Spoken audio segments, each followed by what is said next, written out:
एक बार की बात है, एक बहुत बड़ी आर्ट गैलरी ने कॉन्टेस्ट डिक्लेयर किया। उसमें उन्होंने अनाउंस किया कि जो भी पेंटर पीस को डिपिक्ट करने वाली वर्ल्ड की सबसे अच्छी पेंटिंग बनाएगा उसको $10 मिलियन का इनाम मिलेगा। यह बात पूरी दुनिया में फैल गई और पूरी दुनिया से हजारों पेंटर्स ने अपनी अपनी पेंटिंग भेजी उस कॉन्टेस्ट में पार्टिसिपेट करने के लिए। उन हजारों पेंटिंग्स में से जो इस कॉन्टेस्ट के जजेस थे उन्होंने फाइनली 100 पेंटिंग्स को शॉर्टलिस्ट किया और उन 100 पेंटिंग्स की एक एग्जीबिशन लगाई। उस एग्जीबिशन में इन सारे पेंटर्स को तो इनवाइट किया ही किया, साथ ही साथ मीडिया वाले भी बैठे हुए थे और मीडिया वालों के साथ हजारों लोगों की भीड़ भी जमा थी। क्योंकि प्राइज अमाउंट इतना बड़ा था तो सबका इंटरेस्ट था ये जानने में कि कौन जीतेगा, कि वो पेंटिंग कैसी होगी और कौन वो पेंटर होगा जिसको इतना बड़ा अमाउंट मिलेगा। फाइनली वो दिन आ ही गया। वहां पर सारी ही पेंटिंग्स देखने लायक थी और एक से बढ़कर एक थी। उसमें से कुछ पेंटिंग्स थी जहां पर सबसे ज्यादा भीड़ थी। जैसे एक पेंटिंग थी जहां पर एक बिल्कुल साफ पानी की नदी बह रही थी, जिसके पीछे कुछ पहाड़ थे, उसके ऊपर बर्फ जमी हुई थी और पीछे से सनराइज हो रहा था। एक और पेंटिंग थी जहां पर पेंटर ने पीस को डिपिक्ट किया था फुल मून नाइट के थ्रू, यानी कि एक बिल्कुल पीसफुल लेक थी जिसका पानी बिल्कुल स्टिल था, इतना स्टिल कि उसके अंदर आप रिफ्लेक्शन देख सकते थे आसपास में जो भी कुछ था उसका, बिल्कुल एक मिरर की तरह। और बिल्कुल डार्क आसमान में कुछ तारे चमक रहे थे और एक चांद चमक रहा था। उसके अलावा एक पेंटिंग थी जिसमें बिल्कुल सफेद बादल थे, नीला आसमान था और बिल्कुल हरी हरी घास थी। यानी कि सारी ही पेंटिंग्स ऐसी जिसको देख करके ही मन शांत हो जाए। तो कॉन्टेस्ट बहुत ही टफ था क्योंकि सारी पेंटिंग्स एक से बढ़कर एक थी। तो जजेस के लिए शॉर्टलिस्ट करना कि कौन सी पेंटिंग बेस्ट है, that was very very difficult. लेकिन वो मोमेंट आ ही गया जब जजेस ने अपना माइंड मेकअप कर लिया और एक पेंटिंग को इन सारी पेंटिंग्स में से सिलेक्ट कर लिया और उस पेंटिंग को एक बड़े से कर्टेन के पीछे रख दिया। सामने वो सारे पेंटर्स बैठे हुए थे, मीडिया वाले थे और हजारों लोगों की भीड़ थी। सबकी क्यूरियोसिटी बढ़ती चली जा रही थी क्योंकि अमाउंट बहुत बड़ा था। लेकिन जैसे ही वो पर्दा हटा और सामने से सबने उस पेंटिंग को देखा तो सब हैरान रह गए। सब एक दूसरे की शक्ल देखने लगे। किसी को कुछ समझ नहीं आ रहा था कि एक्चुअल में हो क्या रहा है, क्योंकि वो पेंटिंग जो वहां पर दिख रही थी वो दूर दूर तक शांति को डिपिक्ट नहीं कर रही थी। तो सबको लगा कि शायद उस आर्ट गैलरी से कोई गलती हुई है या जजेस से कोई गलती हुई है और किसी गलत पेंटिंग को वहां पे रख दिया है। तो कुछ पेंटर्स एक साथ गए, जाकर के उस आर्ट गैलरी के ओनर से मिले और जाकर के उससे पूछा कि क्या ये कोई गलती है, गलती से कहीं कोई गलत पेंटिंग तो आपने वहां पे नहीं रख दी है। तो आर्ट गैलरी वाला थोड़ा सा मुस्कुराया और बोला, नहीं ये पेंटिंग बिल्कुल ठीक है, जजेस ने इसी पेंटिंग को सिलेक्ट किया है और यही पेंटिंग आज की विनर है। सारे पेंटर्स ये जवाब सुन करके गुस्से से भर गए और सबने मिल करके रिवोल्ट कर दिया। और ये देख करके सारे मीडिया वाले अपनी अपनी जगह से खड़े हुए और भागते हुए गए उस आर्ट गैलरी के ओनर के पास में और अपने अपने माइक्स उनके मुंह के आगे कर दिए। तो अगेन वो आर्ट गैलरी का जो ओनर था वो हल्का सा मुस्कुराया और उसने कहा कि मुझे कुछ बोलने से पहले एक बार इस पेंटिंग को आप लोग ध्यान से देखिए, थोड़ा पास से देखिए, शायद आपको कुछ ऐसा नजर आए जो दूर से नजर नहीं आ रहा है। क्योंकि आप सबने एक चीज तो देख ली कि इस पेंटिंग में आंधी है, तूफान है, चारों तरफ सब कुछ तहस नहस हो रहा है, आसमान में बिजली कड़क रही है, काले बादल हैं, ये सब तो आपने देख लिया। लेकिन एक चीज नहीं देखी कि इस पेंटिंग में एक घर भी है। उस घर में एक छोटी सी खिड़की है जहां पर एक आदमी खड़ा हुआ है। ध्यान से जाकर के देखिए, वो जो आदमी खड़ा हुआ है और बाहर देख रहा है उस घर से, उसके चेहरे पर कोई डर नहीं है बल्कि एक हल्की सी मुस्कान है, एक ठहराव है, एक सुकून है।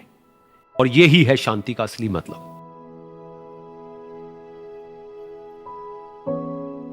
यानी कि शांति का मतलब यह नहीं है कि हमारे बाहर सब कुछ शांत है और फिर हम शांत हैं, क्योंकि वो टेम्पररी है। असली शांति का मतलब यह है कि हमारे बाहर चाहे जो कुछ भी हो रहा हो, हम अंदर से पूरी तरह से शांत हैं, हमारा मन शांत है। क्योंकि जिसका मन शांत नहीं है उसको चाहे आप कितनी भी सुंदर से सुंदर जगह पर ले जा करके बिठा दो, वो वहां पर भी जाकर के दुखी ही रहेगा। लेकिन दूसरी तरफ से जिसका मन शांत है, उसके बाहर चाहे कुछ भी हो रहा हो, चाहे मौसम कैसा भी हो, चाहे उसके आसपास में सब कुछ तहस नहस हो रहा हो, तूफान हो, लेकिन वो अंदर से बिल्कुल शांत रहेगा। और यही है शांति का असली मतलब।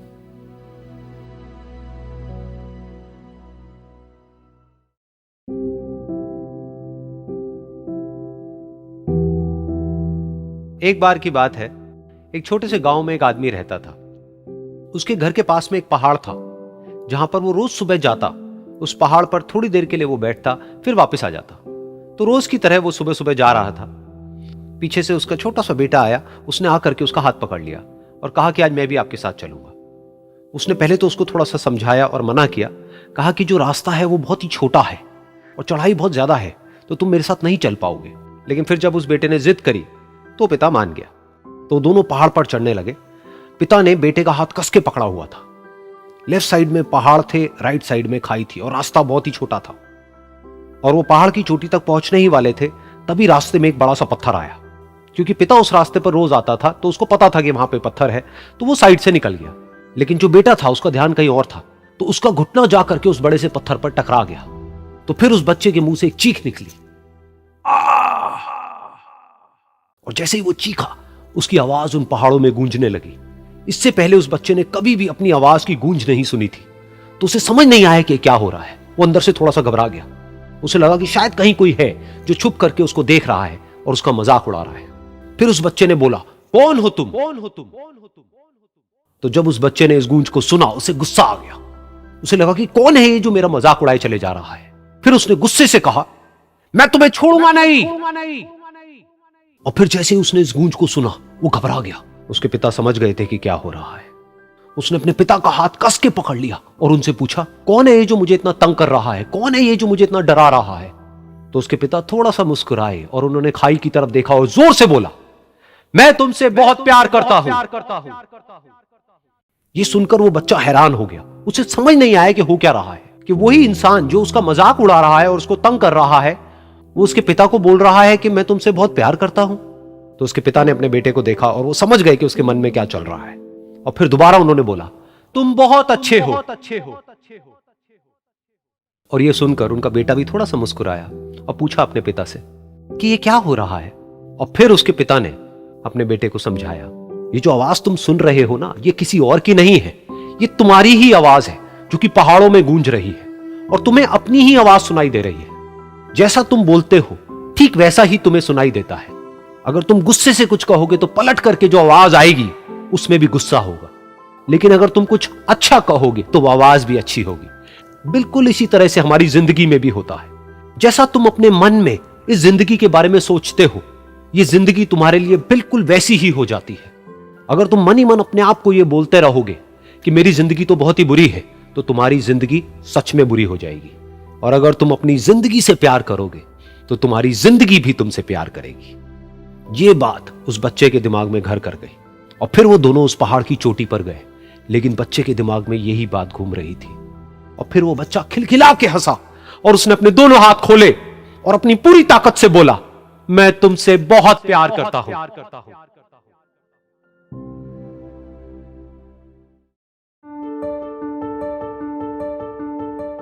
एक बार की बात है, एक बहुत बड़ा नेता एक साधु के छोटे से आश्रम में गया, क्योंकि उसने बहुत सुना था उस साधु के बारे में और उसके मन में आया कि मैं एक बार जाकर के देखता हूं कि लोग इतनी तारीफ क्यों करते हैं उसकी।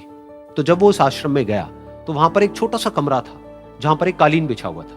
वहां पर कुछ लोग बैठे हुए थे नीचे और साधु जी सामने बैठे हुए थे। कुछ सवाल जवाब चल रहा था। तो जैसे ही वो अंदर गया, वो अकेला नहीं था, उसके साथ में 4 बॉडीगार्ड्स भी थे। और उसको ये आदत थी कि जहां पर भी वो जाता था लोग अपनी जगह से खड़े हो जाते थे, उसकी तरफ देखते थे, हाथ जोड़ते थे, अपना सर झुकाते थे। लेकिन यहां पर ऐसा कुछ भी नहीं हुआ। साधु ने उसकी तरफ देखा तक नहीं, क्योंकि वो साधु किसी के सवाल का जवाब दे रहे थे। लेकिन नेता को इस बात पे गुस्सा आ गया। नेता को लगा कि ये मेरी बेइज्जती है। तो उस नेता ने साधु की बात को बीच में ही काटते हुए थोड़ा गुस्से से कहा, मैं आपसे कुछ कहना चाहता हूं। साधु ने उसकी तरफ देखा और बोले, आप थोड़ी देर रुकिए, पहले मैं इनके सवाल का जवाब दे लूं, उसके बाद में मैं आपसे बात करूंगा। तब तक अगर आप चाहें तो आप बैठ सकते हैं। बस साधु का इतना कहने की देर थी। नेता का चेहरा गुस्से से लाल हो गया और फिर उसने अपना सारा गुस्सा उस साधु के ऊपर निकाल दिया। अभी तक वो नेता बहुत ही तमीज से बात कर रहा था, यानी कि आप कह करके बात कर रहा था। अब वो तू तड़ाक पे उतर आया। नेता ने उस साधु को कहा, तुझे पता भी है मैं कौन हूं और तू किससे बात कर रहा है? साधु ने उसकी तरफ देखा और कहा, मुझे इससे कोई फर्क नहीं पड़ता कि आप कौन हैं, लेकिन आप जो कोई भी हैं, अगर आप चाहते हैं कि मैं आपके सवाल का जवाब दूं या आपसे बात करूं तो आपको कुछ देर रुकना होगा। और साधु के ये कहते ही नेता गुस्से से पागल हो गया और वहीं सबके सामने चीखने चिल्लाने लग गया, अब मैं तुझे तेरी असली औकात दिखाऊंगा। तूने मुझसे पंगा लेकर के ठीक नहीं किया है। तुझे पता भी है मैं तेरे बारे में क्या सोचता हूं। साधु ने फिर से उसकी तरफ देखा और बड़े ही प्रेम से कहा कि मुझे इससे कोई फर्क नहीं पड़ता है कि आप मेरे बारे में क्या सोचते हैं। आप जो चाहे वो मेरे बारे में सोच सकते हैं। फिर उस नेता ने बोला कि तू चाहे सुनना चाहता है या नहीं, लेकिन मैं तुझे बताऊंगा यही सबके सामने कि मैं तेरे बारे में क्या सोचता हूं। तू एक बहुत ही घटिया इंसान है। तू कोई साधु नहीं है, तू एक ढोंगी है, पाखंडी है, और यहां पर जितने भी लोग बैठे हैं उन सबको बेवकूफ बना रहा है। तेरा बस एक ही मकसद है कि इन लोगों की जेब में जितना भी पैसा है वो सब तेरे पास में आ जाए। तू अपने फायदे के लिए इन लोगों का इस्तेमाल कर रहा है, और अब मैं तुझे नहीं छोड़ने वाला। तेरा पर्दाफाश करके रहूंगा पूरी दुनिया के सामने। लेकिन उसके इतना बोलने के बाद भी उस साधु के चेहरे पर हल्की सी मुस्कान बनी ही रही। ये देखकर वो और तिल मिला गया और उसने कहा, अब बहुत हुआ, अब मैं यहां एक मिनट भी नहीं रुकने वाला। लेकिन अभी भी तेरे पास में मौका है, अगर मुझसे माफी मांगनी है या मुझसे कुछ कहना है तो कह सकता है। इतना सब होने के बाद भी साधु बिल्कुल शांत था और उनके चेहरे पर एक मुस्कान थी। उन्होंने अपनी आंखें बंद कर ली। फिर साधु ने अपनी आंखें खोली, हाथ जोड़े और कहा कि मुझे आपसे कोई गिला शिकवा नहीं है। मेरे मन में आपके लिए कोई भी गलत ख्याल नहीं है। जो भी आपने मेरे बारे में कहा वो आपकी अपनी सोच थी, तो मुझे आप में कोई भी बुराई नजर नहीं आती है। मुझे आप एक बहुत ही भले इंसान लगते हैं। और साधु के इतना कहते ही नेताजी का दिमाग 7वें आसमान पर पहुंच गया। उनके चेहरे पर एक अजीब सी खुशी थी, क्योंकि उस साधु ने वो ही कहा जो बाकी सब लोग उस नेता को कहते हैं। और वो खुशी खुशी उस आश्रम से अपने घर की तरफ चला गया और जा करके अपने पिताजी के साथ में बैठ गया। उसके पिताजी की आंखें बंद थी और वो ध्यान में थे। पूरी जिंदगी उन्होंने सिर्फ लोगों की सेवा करी और बदले में कुछ भी एक्सपेक्ट नहीं किया। तो थोड़ी देर बाद जब उन्होंने अपनी आंखें खोली और देखा अपने बेटे को अपने साथ बैठे हुए, तो उनके बेटे के चेहरे पर आज एक अजीब सी खुशी थी जो आज से पहले उन्होंने कभी नहीं देखी थी। फिर उसने एक एक करके सब कुछ बताया कि आज क्या हुआ, किस तरह से वो आश्रम गया, वहां पर क्या हुआ, उसने क्या कहा, उन्होंने क्या कहा। तो जब इसके पिताजी ने पूरी बात सुनी तो थोड़ा सा मुस्कुराए और अपने बेटे को देख करके बोले कि उन्होंने तुम्हारी तारीफ नहीं करी है, क्योंकि उन्होंने वो नहीं कहा कि जो तुम हो, उन्होंने वो कहा कि जो वो खुद है। और तुमने जो भी कुछ उनको कहा वो नहीं कहा कि जो वो है, बल्कि तुमने वो कहा जो तुम खुद हो। यही बात वेदों में भी कही गई है, यथा दृष्टि तथा सृष्टि। ये दुनिया तुम्हें वैसी नहीं दिखती है जैसी कि ये दुनिया है। ये दुनिया तुम्हें वैसी दिखती है जैसे तुम खुद हो। जिसकी नजर जैसी है उसके लिए ये दुनिया वैसी ही है। तो अगर तुम अपनी दुनिया को बदलना चाहते हो तो उसका सिर्फ एक तरीका है, अपनी नजर को बदलो।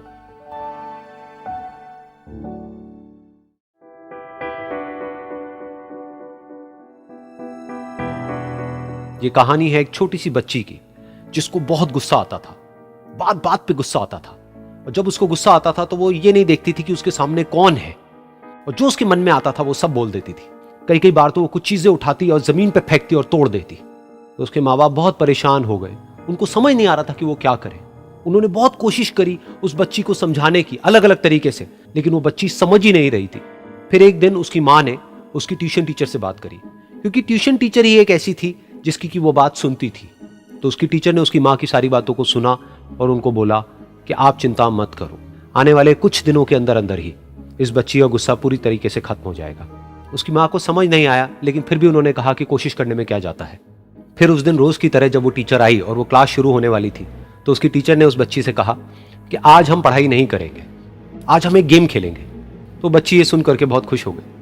फिर टीचर उस बच्ची के साथ में उस घर के पीछे एक दीवार के पास में जाकर के खड़ी हो गई, और उस टीचर ने उस बच्ची को कहा कि गेम ये है कि अब जब भी तुम्हें गुस्सा आए तुम्हें कील लेनी है और यहां पर आकर के इस दीवार में गाड़ देनी है, थोड़ी सी, जितनी हो सके। फिर उस बच्ची ने टीचर से पूछा लेकिन इससे क्या होगा? तो टीचर ने कहा कि जब ये गेम खत्म हो जाएगी तो तुम्हें एंड में एक प्राइज मिलेगा। फिर उस बच्ची ने बिल्कुल वैसा ही किया जैसे कि उस टीचर ने कहा था, यानी कि अब उसको जब भी गुस्सा आता तो वो जाती और जा करके एक कील उस दीवार में गाड़ देती। तो जैसा कि उस लड़की को बहुत गुस्सा आता था, तो पहले ही दिन वहां पर 10 से ज्यादा कीलें गड़ गई। लेकिन उन कीलों को गाड़ने के लिए उसको बार बार पीछे जाना पड़ता और जा करके उस कील को गाड़ना पड़ता। तो उसके दिमाग में आया कि जितनी मेहनत मैं लगाती हूं उस कील को गाड़ने में, उससे कम मेहनत में मैं अपने गुस्से को कंट्रोल कर सकती हूं। अगले दिन 8 कीलें गड़ी, उसके अगले दिन 6, फिर 4, फिर 3, फिर 2, फिर 1। फिर एक ऐसा भी दिन आया जब एक भी बार उसको गुस्सा नहीं आया और एक भी कील उस दीवार में नहीं गड़ी, और वो बच्ची बहुत खुश हो गई। खुशी खुशी वो अपनी टीचर के पास में गई और जाकर के उनको बताया कि देखो मैम, आज मैंने एक भी कील उस दीवार में नहीं गाड़ी है क्योंकि मेरे को एक बार भी गुस्सा नहीं आया है। तो मैम ने उसको थोड़ी सी शाबाशी दी और मैम उसके साथ में उस दीवार के सामने जाकर के खड़ी हो गई। अब मैम ने उस बच्ची को कहा कि गेम अभी खत्म नहीं हुई है, अब तुम्हें क्या करना है कि जिस भी दिन तुमको बिल्कुल भी गुस्सा नहीं आता है उस दिन के एंड में तुम एक कील को इस दीवार से निकाल दोगी। तो बच्ची ने वैसा ही किया, लेकिन क्योंकि कीलें बहुत ज्यादा थी तो 1 महीने से भी ज्यादा टाइम लग गया उन सारी कीलों को बाहर निकलने में। लेकिन एक दिन ऐसा भी आया जब सारी कीलें उस दीवार से बाहर निकल गई। फिर वो बच्ची बहुत ही खुश होकर के अपनी टीचर के पास में गई और जाकर के बोला कि अब उस दीवार में एक भी कील नहीं है। तो उसकी टीचर उस बच्ची के साथ में उस दीवार के सामने जाकर के खड़ी हुई। उसने देखा कि एक भी कील नहीं है दीवार में। फिर उसको उसकी एक फेवरेट चॉकलेट गिफ्ट करी और बोला कि तुम इस प्राइज को जीत गई हो। बच्ची बहुत ही खुश हो गई। फिर टीचर ने उस बच्ची से पूछा कि क्या तुमको इस दीवार में कुछ नजर आ रहा है? तो बच्ची ने कहा, नहीं मैम, इसमें तो कुछ भी नहीं है, सारी कीलें निकल चुकी हैं। तो उस टीचर ने कहा, एक बार ध्यान से देखो, शायद कुछ नजर आए। तो उस बच्ची ने दोबारा देखा और कहा, वो जो कीलें मैंने गाड़ी थी उसके कुछ निशान मुझे नजर आ रहे हैं दीवार में। जब बच्ची ने ये देख लिया, फिर उसकी मैम ने उस बच्ची को कहा, जैसे तुमने इस दीवार में कील गाड़ी और अब तुम उस कील को तो निकाल सकती हो लेकिन उसके निशान को नहीं मिटा सकती, ठीक इसी तरह से होता है जब तुम गुस्सा करती हो। जब तुम गुस्सा करती हो अपने माँ बाप पे या किसी पे भी, तो उनके दिल पर चोट लगती है, उनको दर्द होता है और वहां पर एक निशान रह जाता है। उस निशान को तुम चाह करके भी हटा नहीं सकती, फिर चाहे तुम उनसे जितना मर्जी माफी मांग लो। ये सुनकर बच्ची को अपनी गलती का एहसास हुआ और वो रोने लगी और वो भागती हुई गई और अपनी माँ के पास में जाकर के उनसे गले लग गई और अपनी माँ को बोली कि मम्मा, मैं आज के बाद कभी गुस्सा नहीं करूंगी, मुझे समझ आ गया है मैंने क्या गलती करी। और उस दिन के बाद उस बच्ची ने कभी गुस्सा नहीं किया।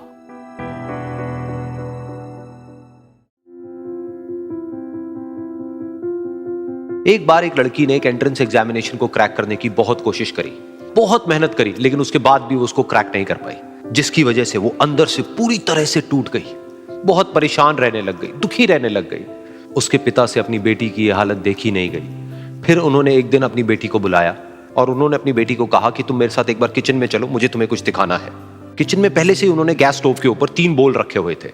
फिर उन्होंने उन तीनों बोल्स के अंदर पानी भरा, एक के अंदर कुछ आलू डाले, एक के अंदर कुछ अंडे और एक के अंदर कॉफी बीन्स, और उसको उबलने के लिए छोड़ दिया। उसके बाद में 5 मिनट हो गए, 10 मिनट हो गए, 20 मिनट हो गए और वो वहां पर खड़े रहे अपनी बेटी के साथ में और उसको देखते रहे।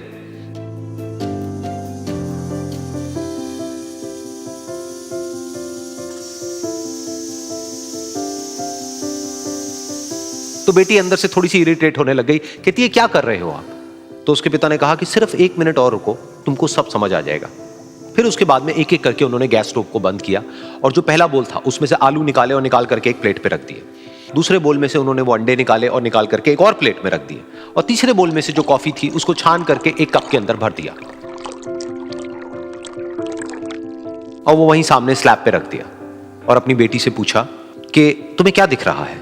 तो उनकी बेटी को थोड़ा सा गुस्सा आ गया। उसने कहा कि इसमें देखना क्या है, एक में आलू है, एक में अंडे हैं और एक में कॉफी है।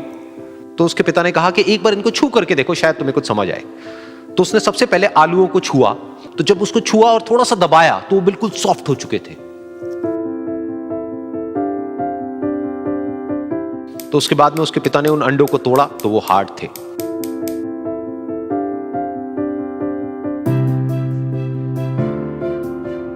और फिर उसके पिता ने वो कॉफी वाला कप उठाया और अपनी बेटी को कहा कि एक बार इसको सूंघ करके देखो। तो जब उनकी बेटी ने उस कॉफी को सूंघा तो उसके चेहरे पर एक स्माइल आ गई। फिर उसके पिता ने अपनी बेटी को कहा कि तुमने ध्यान से देखा कि क्या हुआ यहां पर? ये तीनों ही बिल्कुल एक ही सिचुएशन में गए, लेकिन तीनों ने अलग अलग तरीके से रिस्पॉन्ड किया। तो पहला यानी कि आलू, जब हमने उसको उस पानी में डाला था उससे पहले वो बहुत ही हार्ड थे और स्ट्रांग थे, लेकिन गर्म पानी में जाने के बाद में वो अंदर से बिल्कुल सॉफ्ट हो गए, यानी कि कमजोर पड़ गए। दूसरे थे अंडे, जो गर्म पानी में जाने से पहले अंदर से बिल्कुल ही कमजोर थे, लेकिन गर्म पानी में जाने के बाद वो अंदर से स्ट्रांग हो गए। तीसरी थी कॉफी, जिसने कुछ ऐसा किया जो इन दोनों से बिल्कुल अलग था, यानी कि उसने उस गर्म पानी में जाने के बाद में खुद को नहीं बदला बल्कि उस पानी को ही बदल दिया। बिल्कुल इसी तरह से हमारी जिंदगी में भी होता है। तुम्हारे ऊपर है कि तुमको इन तीनों में से क्या बनना है। एक, आलू के जैसा, यानी कि जब तुम्हारी जिंदगी में कोई मुश्किल आए तो तुम अंदर से पूरी तरह से टूट जाओ, यानी कि कमजोर पड़ जाओ। दूसरा, अंडे के जैसा, यानी कि जैसे ही तुम्हारी जिंदगी में कुछ मुश्किलें आए, वो मुश्किलें तुमको अंदर से तोड़े नहीं बल्कि तुम अंदर से और स्ट्रांग हो जाओ। या फिर तीसरा, यानी कि कॉफी के जैसा, मतलब कि जब तुम्हारी जिंदगी में कुछ मुश्किलें आए तो तुम ना सिर्फ उन मुश्किलों का डट करके सामना करो बल्कि अपनी जिंदगी को ही बदल दो।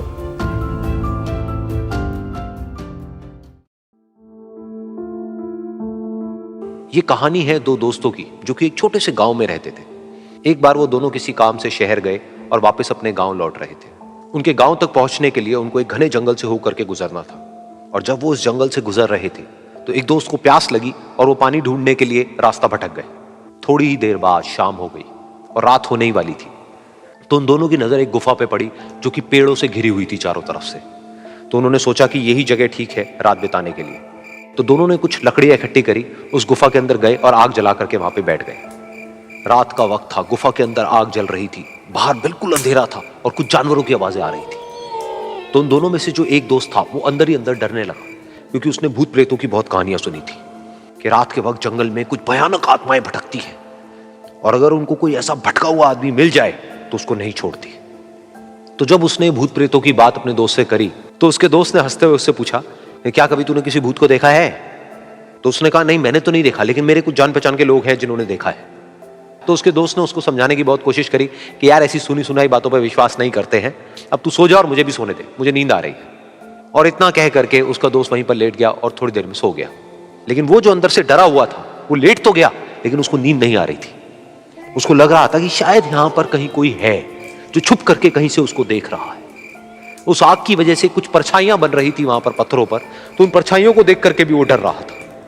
फिर कुछ घंटे तक ऐसे ही चलता रहा। फिर उसके बाद में क्योंकि वो थका हुआ था तो उसको नींद आ गई। लेकिन नींद आने के कुछ देर बाद ही उसको एक सपना आया। सपने में उसको एक बहुत ही भयानक परछाई उसकी तरफ बढ़ती हुई नजर आई। अब जैसे जैसे वो अंदर से डरता चला जा रहा था, वो परछाई उसके और पास आती चली जा रही थी और बड़ी होती चली जा रही थी। और उस परछाई में एक हाथ उसको नजर आया जिसके बड़े बड़े नाखून थे, और वो हाथ उसकी तरफ बढ़ता चला गया और उसके गले तक पहुंचने ही वाला था कि तभी वो डर करके एकदम से उठा। फिर उसने अपने दोस्त की तरफ देखा जो कि सो रहा था, उसको पकड़ करके जोर से उठाया। फिर उसने अपने दोस्त को बताया कि उसके साथ में क्या हुआ।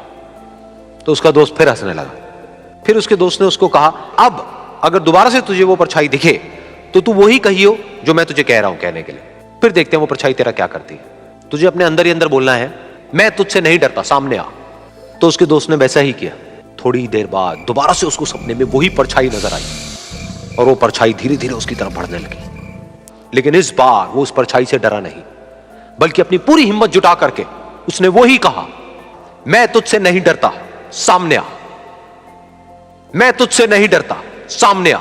मैं तुझसे नहीं डरता, सामने आ। जैसे जैसे वो ये बोलने लगा, वो परछाई छोटी होने लगी और उससे दूर होने लगी। वो बोलता रहा, वो परछाई छोटी होती रही और धीरे धीरे वो परछाई दिखनी बंद हो गई। बिल्कुल ऐसा ही हमारी जिंदगी में भी होता है। हमारे अंदर जितने भी डर है, उससे हम जितना डरते हैं हम उतना ही छोटे होते चले जाते हैं और वो डर उतने ही बड़े होते चले जाते हैं। लेकिन अगर हम अपने अंदर के डरों से नहीं डरते हैं और उसका सामना करते हैं तो दुनिया का ऐसा कोई भी डर नहीं है जो कि हमें डरा पाए।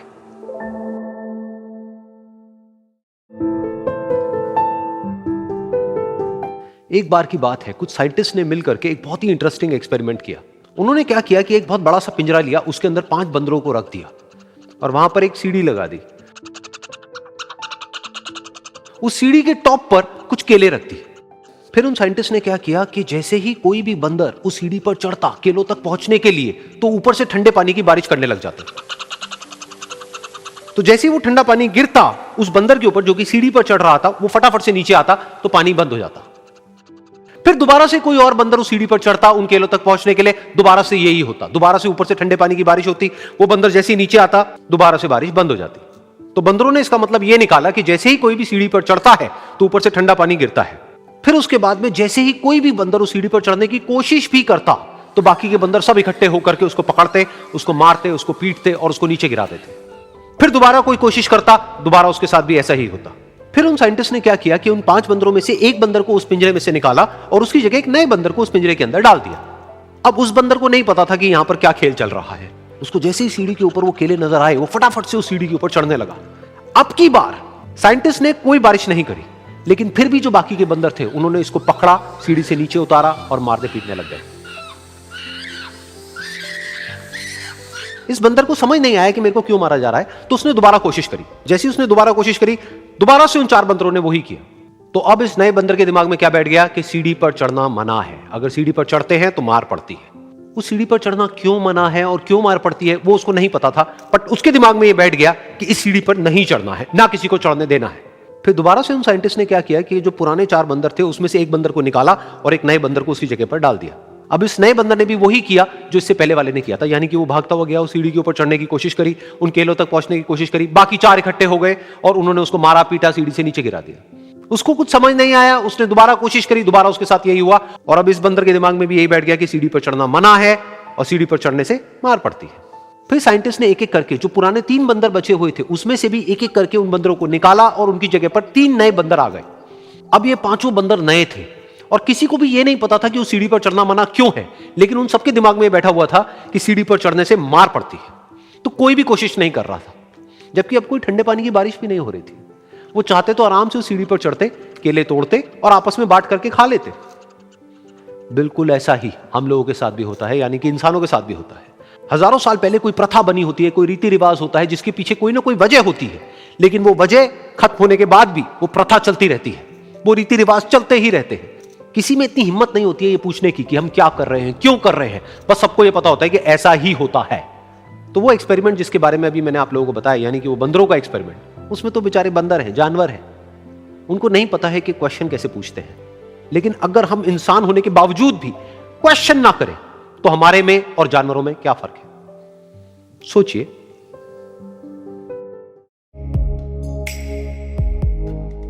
एक छोटा सा गांव था, वहां पर एक आदमी पहाड़ पर पत्थर तोड़ने का काम करता था। उसको अपनी जिंदगी से कोई गिला शिकवा नहीं था। पूरा दिन वो काम करता, मेहनत करता, दिन के एंड में जो थोड़ा बहुत पैसा मिलता वो जा करके अपने परिवार के साथ में थोड़ा सा टाइम स्पेंड करता और चैन से सो जाता। तो एक दिन रोज की तरह वो अपना काम खत्म करके अपने घर की तरफ जा रहा था, तो रास्ते में चलते चलते उसके मन में ख्याल आया कि ये भी कोई जिंदगी है कि सुबह से शाम तक मैं पत्थर तोड़ने का काम करता हूं और एंड में मेरे को थोड़े से पैसे मिलते हैं, जिसमें मुश्किल से मेरा और मेरे परिवार का गुजारा हो पाता है। काश कुछ ऐसा हो जाए कि कहीं से मुझे कोई ऐसी शक्ति मिल जाए कि जो भी मैं चाहता हूं वो सच हो जाए। वो अपने घर पर गया, उसने खाना खाया, लेकिन उसका ध्यान खाने की तरफ नहीं था, उसके दिमाग में यही ख्याल चल रहा था। उसके बाद में वो यही सोचते सोचते सो गया।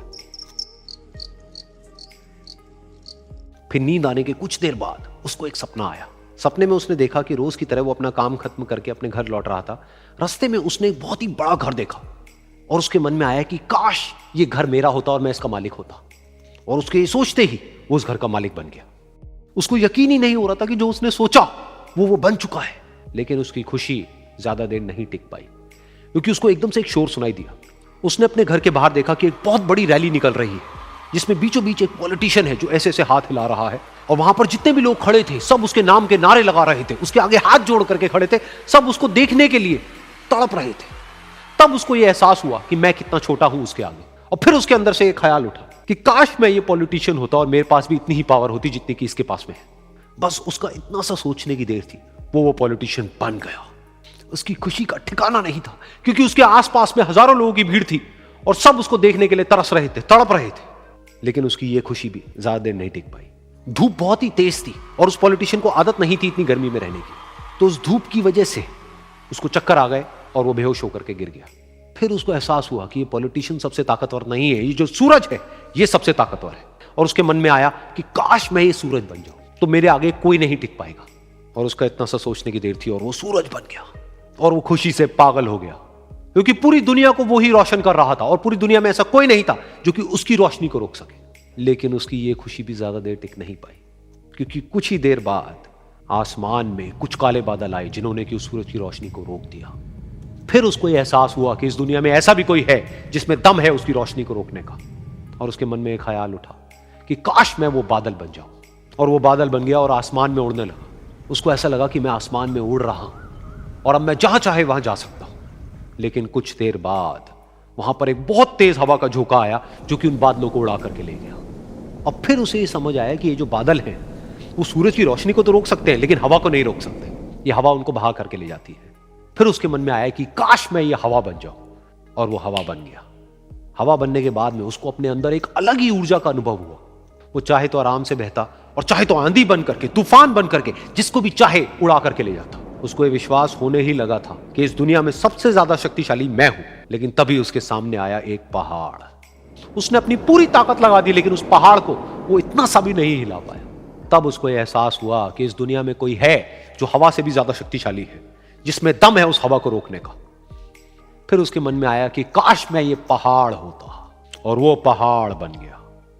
लेकिन हर बार की तरह इस बार भी उसकी खुशी ज्यादा देर तक नहीं टिक पाई। उसको एक जानी पहचानी सी आवाज सुनाई दी और साथ ही साथ उसको दर्द होने लगा, जैसे कि कोई है जो उसको तोड़ रहा है, उसको मार रहा है।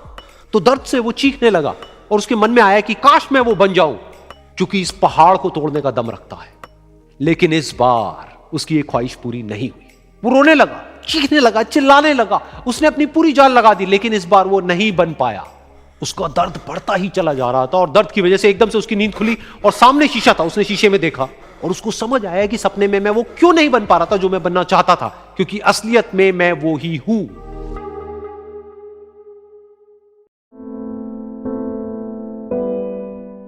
ये कहानी है दो दोस्तों की, और उनकी दोस्ती की शुरुआत हुई थी अभी कुछ दिन पहले हॉस्पिटल के कमरे से, जहां पर वो दोनों एडमिट थे।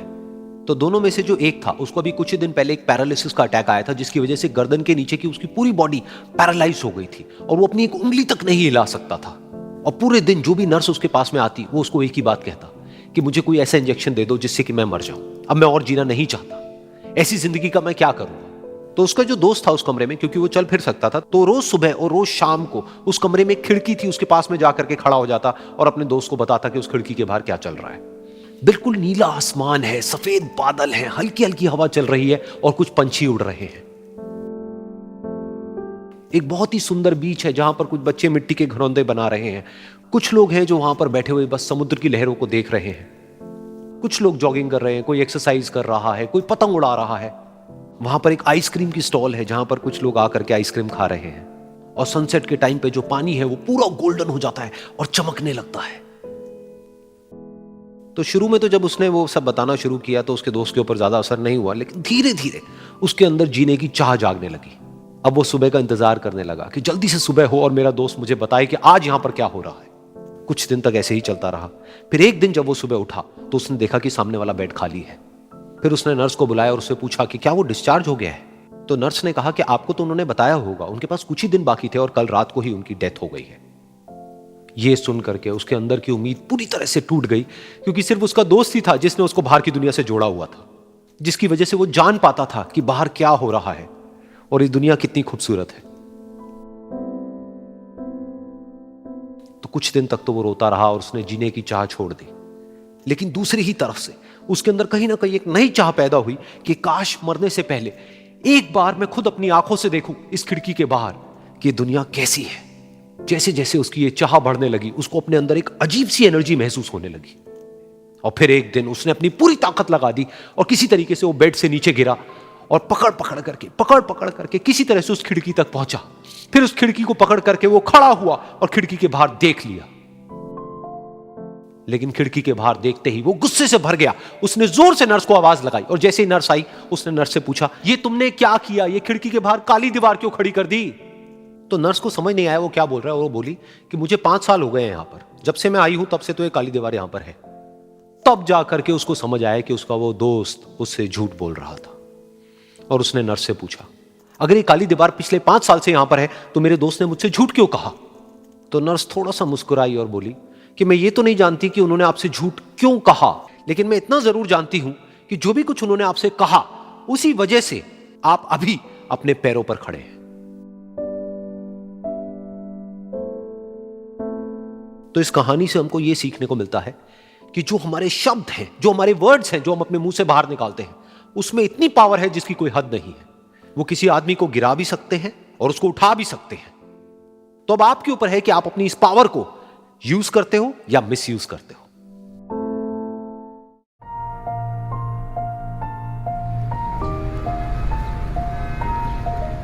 एक बार एक छोटी सी बच्ची हाथ में मिट्टी की गुल्लक लेकर के भागती हुई एक दवाइयों की दुकान पर गई।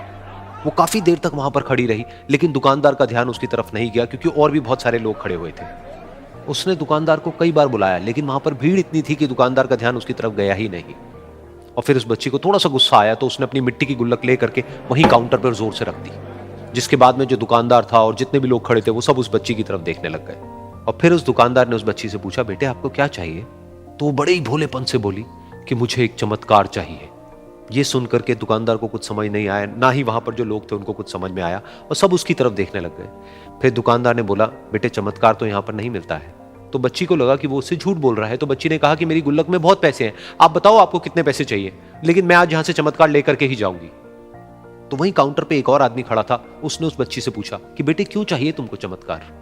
तब उस बच्ची ने अपनी कहानी बताई कि अभी कुछ दिन पहले मेरे भाई के सर में बहुत तेज दर्द हुआ तो मेरे पापा मम्मी उसको हॉस्पिटल ले गए। उसके बाद कई दिन तक मेरा भाई घर नहीं आया। तो मैंने कई बार अपने पापा से पूछा, लेकिन उन्होंने मुझे कुछ नहीं बताया। उन्होंने बार बार यही कहा कि वो आ जाएगा, वो कल आ जाएगा, वो कल आ जाएगा, लेकिन वो आ ही नहीं रहा था। तो मैंने देखा कि मम्मी रो रही है। अब पापा मम्मी को कह रहे थे कि उसकी दवाइयों के लिए और उसके इलाज के लिए जितने पैसे चाहिए उतने मेरे पास में नहीं है। अब उसको कोई चमत्कार ही बचा सकता है। तब मुझे लगा कि अगर मेरे पापा के पास में इतने पैसे नहीं भी हैं तो क्या हुआ, मेरे पास में तो है। तो मैंने जितने भी पैसे जोड़ रखे हैं वो सारे लेकर के मैं इस दवाई की दुकान पर आई। फिर उस आदमी ने उस बच्ची से पूछा, कितने पैसे हैं तुम्हारे पास में? ये सुनते ही उस बच्ची ने अपनी गुल्लक उठाई, जमीन पर फेंकी और तोड़ दी और पैसे गिनने लग गई। बाकी सब लोग खड़े होकर के उसको देख रहे थे। थोड़ी देर बाद उसने सारे पैसे अपने हाथ में इकट्ठे किए और बोली, मेरे पास में पूरे 19 रुपए हैं।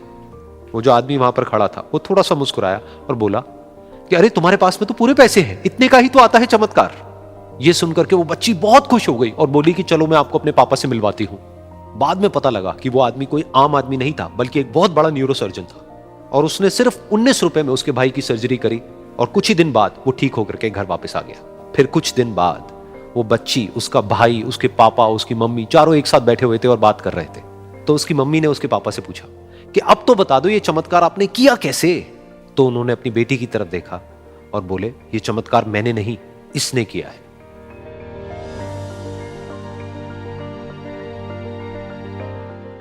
तो यहां पर एक बहुत बड़ी बात है जो हम उस छोटी सी बच्ची से सीख सकते हैं कि जिंदगी में कभी कभी ऐसा होता है कि हमको कोई रास्ता नजर नहीं आ रहा होता है और हम लोग हिम्मत हार जाते हैं।